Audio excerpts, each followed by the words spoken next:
Brazil's death count from coronavirus continues to mount and is touching 400,000. The situation is also affecting its indigenous communities living deep into the Amazon forest, where illegal mining and deforestation continues unabated. I'm your host, Aman Azhar, and my guest today is Christian Poirier. He's Program Director for environmental nonprofit Amazon Watch. Let's ask him more about this situation. So first of all, thanks a lot for taking our time, Christian, and speaking with the Real News Network. Thanks for having me today. Right, now let me fire away by asking you, how bad is the situation with the Amazon and its native community? How is this pandemic reaching the indigenous people living in the forest?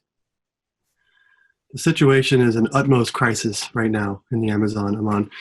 As you mentioned, illegal deforestation and mining, land grabbing, a range of other illegal activities are exploding in the Amazon. And many of these activities are taking place in indigenous communities themselves and imperiling these communities because these land invaders are themselves vectors.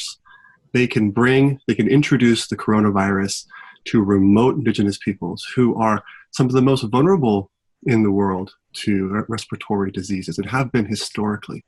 So what we're seeing in Brazil, as you mentioned, is a humanitarian and health crisis that has already reached 400,000 people with over 25,000 confirmed deaths.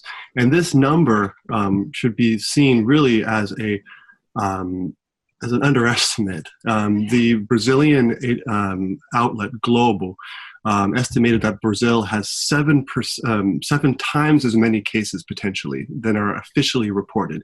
So if you look at that in the context of Brazil in general, that is extremely grave. But if you look at that in terms of the most vulnerable and underserved communities, such as indigenous peoples, it is a utmost crisis that we need to be concerned about. Because, for example, indigenous peoples at this moment, there are, according to the Indigenous Association, APIB, the Association of Brazil's Indigenous Peoples, who are monitoring cases in the indigenous community across Brazil, there's been 1,140 confirmed cases and at least 130 confirmed deaths. And if you look at the indigenous agency, CESAI, which is responsible for indigenous health in the country, there's only been 824 reported cases with 40 deaths. So the discrepancy here is because CESAI is only looking at indigenous peoples who live in remote communities. They're not looking at indigenous peoples who live in cities. And generally, the Bolsonaro regime has been totally downplaying this situation and trying to minimize its impacts, as we can see in terms of the Brazilian population in general, with the crisis they're experiencing. But then in these communities, indigenous communities, Afro-Brazilian communities, quilombolas, remote populations that are typically left to fend for themselves. And the crisis is unfolding in a state of crisis in the Amazon as well, where the Amazon is being felled at record rates largely by illegal forces, which is to say illegal loggers and miners, mafias that are acting with impunity and being spurred on by the Bolsonaro regime. So usually there are like some degree of protection and surveillance that happens in terms of stopping such an illegal mining, deforestation, land grabbing. Are there no practices in place, or these practices have been relaxed? Would you clarify that a little bit more? Yeah, the situation is twofold. One, we have a government that is encouraging illegal activity. We have a government under Jair Bolsonaro that from day one has said that indigenous rights don't matter. Indigenous territories are an impediment to the economic growth of the country. They should be opened up to industrial activities. We have a government that is openly racist towards these peoples and encouraging the very actors that are now invading indigenous territories to do that with impunity, which is to say, you take the example of illegal miners. Illegal miners looking largely for gold in places like Yanomami territory in the state of Roraima, in the extreme west of the Brazilian Amazon, or in the Munduruku territory in the state of Pará in the east of the Brazilian Amazon.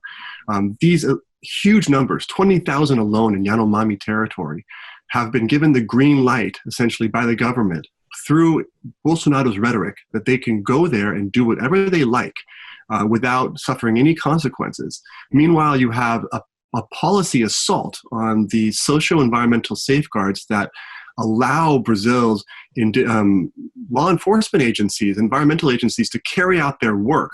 We see the defunding of the Ministry of Environment, the defunding of the enforcement agency IBAMA or ICMBio to carry out their work to drive these illegal actors out of the territories. They're being discouraged from doing their job in every which way by Environmental Minister Salles, who has said on multiple occasions that this is red tape, this is bureaucracy, this is not allowing the country to grow, it's a stranglehold on the economy, and has been working feverishly to relax all regulations and enforcement activities, which has given really birth to the crisis we see today. As an example, in 2019, it has been reported that 99% of the timber that was taken out of the Brazilian Amazon should be considered illegal. This is an entirely illegal activity that's being exported to the international markets, and it is being encouraged by the federal government in every which way. And of course, this leads to the kind of pandemic situation really reaching remote communities, as I mentioned earlier. Does the political people in Brazilian government also benefit in some way from this kind of an illegal activity, other than politically benefiting?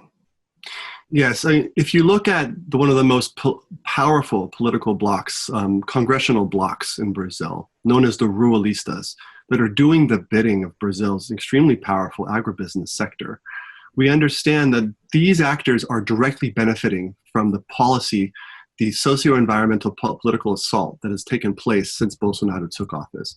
Why? Because they are benefiting directly from the opening of the Amazon rainforest to industrial or illicit activities. And when I say illicit activities, if you look at the fires that drew the world's attention last year, what is little understood is that the Amazon fires, which were so catastrophic, were first driven by a wave of illegal deforestation that then spurred on a wave of illegal fire setting. And the fire setting, the arson that took place, was really to clear land for land grabbers to essentially occupy and create new spaces for industrial agriculture to occupy. So when we see the beneficiaries of these attacks on human rights and environmental protections, we must understand that they are linked to the destructive policies, how they're playing out on the ground. Essentially, the beneficiaries are those in the agribusiness sector. They're spurring Bolsonaro to weaken environmental and human rights legislation or policies. Right. They're eventually pushing this process to benefit themselves personally and politically. Right. Is it fair or right to say that the situation is wholly or partly gone worse because of the right-wing government installed in Brazil at the moment? Was it better before? The Bolsonaro regime has been an abject disaster for the Amazon and its peoples. And it's been an abject disaster for the planet, because the Amazon is such an important part of our future survival on this planet. So when we saw the essentially fascists come into power last year with a package of regressive actions to cut down hard-fought human rights and environmental protections, we saw a process that has led us to the catastrophe we're seeing today, which is actually not being talked about enough. We see, of course, the human rights and humanitarian crisis of the COVID-19 pandemic, but we are not talking enough about the human rights and environmental catastrophe that is the Amazon being destroyed, that is the climate crisis, and all of this is being spurred simultaneously by this criminally irresponsible regime. And how is Amazon Watch and other international partners trying to address this critical situation? And you clearly have no partners in the Brazilian government at the moment. Well, I wouldn't say we have no partners in the Brazilian government, because there's a federal agency called the Federal Public Ministry that is a constitutional watchdog group within the federal government that is trying to uphold the very constitutional protections that are under assault under Bolsonaro. And they are standing with affected communities, threatened communities. They're trying to strike down or recommending the strike down of executive orders, for example, that would open indigenous territories to further destruction. So there are allies in the federal government, very few and far between, but we need to recognize that. And Amazon Watch is an organization that works across the Amazon basin, not just in Brazil. We also work in Peru and Ecuador and Colombia to a lesser degree. And we work with indigenous organizations primarily, also indigenous communities, NGOs, nationally and internationally, scientists, media organizations, etc. And what we're trying to do is raise awareness about what's taking place on the ground, raise awareness about the key importance indigenous peoples play in the future of the Amazon, and support these movements for human rights, for territorial recognition, for the protection of the Amazon overall. So it's an environmental and a human rights focus simultaneously. And we're doing that on many, many fronts. And one way we're doing that is to help our partners on the ground in Brazil, Colombia, Ecuador, and Peru to respond to the mounting crisis that is COVID-19. So we have a program at Amazon Watch called the Amazon Defenders Fund that is channeling hundreds of thousands of dollars to grassroots organizations across the Amazon to respond to this crisis right now. And not just in the countries I mentioned, but those are our primary focuses, countries where we work. And so we're trying to really become a catalyst for financial support for communities that are confronting this crisis, as I mentioned, largely on their own, while the state is not fulfilling its duty to protect them. And financial resources are very important at this time, as you might imagine. So we are acting as a bridge. Of course, there's other components of this work. For example, we helped spearhead a moratorium on all industrial activities and criminal activities in and around indigenous territories during the COVID crisis. That was signed on to by more than 200 global organizations and endorsed by all the principal indigenous federations and organizations in the Amazon, areas in which we work. So this is a call on governments to fulfill their duties, but also on the companies that do business there to absolutely look at the situation on the ground, understand that their activities, their financing of projects in the Amazon, their, for example, attempts to drill oil in the Western Amazon, their attempts to expand agribusiness into protected areas and to indigenous territories is exacerbating this crisis gravely, and they need to respect the moratorium at this critical moment. Right. Now, as you said, that Amazon goes beyond just Brazil, and could you briefly tell me if the responses from other governments, Peru, for example, Ecuador, is this any different from what we're seeing, the kind of a catastrophe that we're seeing in Brazil?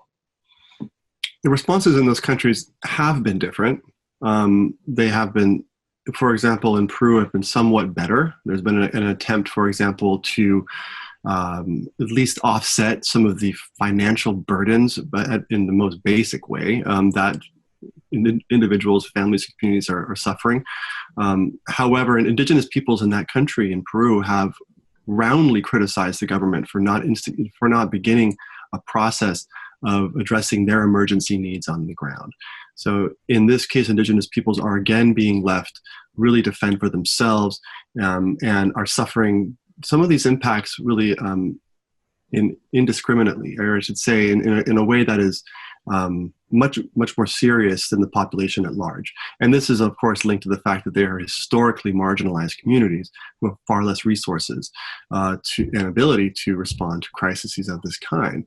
And then we have in the Ecuadorian Amazon or Ecuadorian case study, one of the worst in the world, one of the worst hit countries per capita, with one of the global hotspots for coronavirus deaths, Guayaquil on the coast of Ecuador.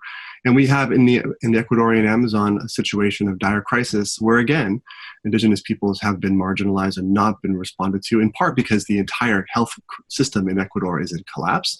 And meanwhile, there is a serious oil spill in the Coca River that compounded this crisis, that polluted the water of tens of thousands of indigenous families along the Coca and its tributaries. These are in the Amazon River's headwaters. And so we see that the extractive industry continues to exacerbate the crisis. And in the case of Peru as well, it should be noted that the Chilean company Geopark has been trying to operate in the remote Peruvian Amazon with the government's approval, and has been accused of spreading COVID into this region. So we have the government really working with some of the drivers of the expansion of this pandemic. Unfortunately, not heeding the call for a moratorium, but in fact, giving these industries a green light to continue operating throughout this crisis. And we can see now the impacts, be it polluted water, be it the expansion of COVID and other serious impacts. So these are unfortunately also extremely irresponsible governments for these reasons, but nothing like, in my opinion, the reckless Bolsonaro regime. Given all this level of political mismanagement, what kind of limitations do it bring or it means for the work done by nonprofit organizations like Amazon Watch or local nonprofits? I mean, they're no substitute for the government entities. Sure. At this time, for example, in the case of Brazil, there's a range of highly effective and responsible organizations that are basically operating in such a way to stand in for the federal government, for even for state governments, municipal governments, to help, for example, to monitor cases, to help respond, to distribute food to needy families and communities. And in a crisis like this, what we're seeing is that there is a huge upsurge in solidarity, a huge upsurge in concern among the public, as there should be. And these organizations are acting accordingly to help to deliver that message to affected communities. They are indeed no substitute for the scale of the response that should be happening on a national level, that should be driven by national governments, by the resources that they can marshal. And so it's placing an enormous strain on nonprofit organizations in country, in Brazil, Peru, and Ecuador, for example, because they are contending with a whole range of new factors that need to be, of course, addressed. And Amazon Watch is one of those organizations. We've had to pivot extremely on the international level away from certain plans we'd had for this year to work to respond to this crisis. And I think that's across the board. There's a lot of organizations internationally that are contending with this as well, but nothing to the scale that we're seeing on the ground, be it from grassroots organizations to national level organizations that are grappling with this crisis and having to respond in the place of the government. Right. And knowing, as you said, right, excuse me, rightly, that Amazon is a shared resource for the entire planet, do you see enough political support being generated worldwide in terms of making these governments understand that they owe it not just to their own communities, but also to the rest of the world? I think that because of the seriousness of the coronavirus pandemic in all of our countries, that the ability for political leaders to focus on other regions at this time is very hindered. We did see, for example, when the Brazilian government, when the Bolsonaro regime pushed an executive order that would have allowed for massive land grabbing in the Amazon to be regularized. And we're talking about a practice that's responsible for almost 40% of illegal deforestation today, land grabbing, that would have been essentially permitted by this executive order and is now being considered as a new law in Brazil's Congress. When this all moved forward, the consumers of Brazilian goods stepped up, and some government representatives stepped up and said, look, we cannot, for example, continue to buy these conflict commodities that are driving this process. European parliamentarians denounced Environmental Minister Sales's statements that were extremely cynical, that basically because of COVID, we have this cover to further deregulate environmental regulations in Brazil. There have been responses to this kind of dystopian language and action coming from the Bolsonaro government because it's just that serious. But otherwise, I feel attention has been more distracted, essentially, reasonably so, towards local issues and Right. national issues due to the pandemic. Right. Talking about solidarity, I believe there's been some kind of a partnership also going on between the Brazilian members of parliament and their counterparts here in the United States. And would you like to comment a little bit more in terms of what that is and what that constitutes in terms of taking care of these communities? Absolutely. One initiative that we're very proud of is having helped to bring together two very impressive lawmakers in the U.S. and in Brazil, who were the first indigenous women, respectively, elected to their congresses, Joenia Wapishama in Brazil and Deb Haaland in the United States. This relationship has helped spur on a range of activities along with other members of Congress and in the US and members of Congress in Brazil to call attention to the crisis in Brazil, be it by way of Dear Colleague letters that are denouncing the threat to indigenous peoples and other minorities in Brazil that Bolsonaro poses, to a recent Dear Colleague letter that looks at this resolution I just mentioned about land grabbing and trying to permit land grabbing and all the inherent risks that poses to the forests and forest peoples. Just a few months ago, there was a delegation of indigenous lawmakers that included Joenia Wapishama to the Washington, D.C., that brought the voices of women in Brazil's Congress that represent a range of issues, not just indigenous issues, but also quilombola, which is to say traditional Black Afro-Brazilian communities, and and other issues around social justice and environmental protection that are also, of course, very important to members of Congress in this country. Right. We saw Ilhan Omar, along with Deb Haaland, on a press conference, really welcoming these lawmakers from Brazil, sharing their values, building these bonds that are so important, I think, especially in Brazil right now, to show that the world is standing with the opposition leaders to the Bolsonaro regime. It's an incredibly important political movement that's building and that we're very pleased and proud to be a part of. We're also opposing, for example, ideas that were floated for a new free trade agreement between the U.S. and Brazil, which would be an abject disaster. But as you know, Trump and Bolsonaro are kind of birds of a feather, so they're trying to sneak this one in as well. So a lot of opportunities to lobby and to work really on these levels. Right. And lastly, going forward, what are some of the, if you could briefly tell, some of the key areas that you would be keeping an eye on when it comes to what's happening to the Amazon, its indigenous communities, and the kind of a political corruption that we see in Brazil?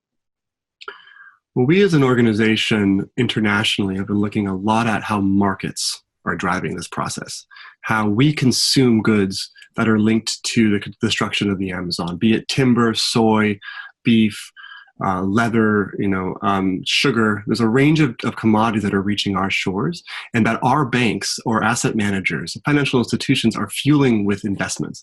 And without this lifeline that commodity buyers and consumers and financial institutions offer to the worst actors in Brazil's agribusiness sector, we wouldn't see the impetus to destroy the Amazon that we see today. Therefore, this is a very important issue to keep an eye on. And also, this is a political issue, of course. There are members of Congress in the United States that are pushing to try to limit the ability of U.S. companies to operate in this context. And that's absolutely correct. We cannot have our leading brands be buying into this, be it in Europe, be it in the United States or North America, be it in China or Asia. We need absolutely to have more responsible sourcing policies, more responsible financing policies. And all this could create the kind of pressure, leverage, you could say, over a fascist regime that is the Bolsonaro regime at this time, because this is the only language they understand, money.